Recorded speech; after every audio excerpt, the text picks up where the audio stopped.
یہ کلمے کی کیا بات ہے؟ کلمے کی کوئی بات نہیں، یہ بھی انہوں پڑھ مولویوں نے بات بنا رکھی ہے، جو کلمہ ہم پڑھتے ہیں ناراض نہ ہونا، آپ بات چل پڑیے، یہ کہاں قرآن میں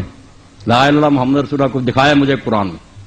حدیث رسول میں دکھایا کہیں یہ کلمہ طیبہ نہیں؟ یہ دو الگ الگ کلمے ہیں، بالکل ٹھیک ہے، لا الہ کہیں لکھا ہے، محمد ہم نے جوڑ لیے، حضور نے تو جو کلمہ بنایا وہ شیعوں اور سنیوں کا ایک ہے، کلمہ شہادت، حضور وہ پڑھاتے تھے، اشہد ان لا الہ الا اللہ وحدہ لا شریک لہ واشہد ان محمد عبدہ ورسولہ، وہ ہے کلمہ۔ یہ ہم نے دو جمع کیے، انہوں نے ایک تیسرا بھی اکٹھا کر لیا، اگر کوئی چوتھا بھی کر لے کہ ساتھ ہی کیا ابو بکر صدیق عمر فاروق، کچھ بھی نہیں بگڑتا، نیک باتیں اکٹھی کرتے ہیں، یہ کوئی اسلام کے کلمے نہیں، نہ کوئی دین ایسے بگڑتا ہے، اچھی باتیں جو اکٹھی کرتے ہیں آپ، عثمان ذو النورین کر لیں آپ بھی کلمہ، یہ کلمہ کوئی نہیں ہے، یہ کلمہ طیبہ، آپ بھی حیران ہوں گے کسی آیت میں نہیں اس طرح بنا بنایا آیا، کسی حدیث میں نہیں، دو الگ الگ چیزوں کو لے کر ہم نے اکٹھا کر دیا۔ قرآن پاک میں یہ دونوں الفاظ لا الہ الا اللہ بھی موجود ہیں اور محمد رسول اللہ بھی موجود ہیں۔ راہ حدیث میں تو بالکل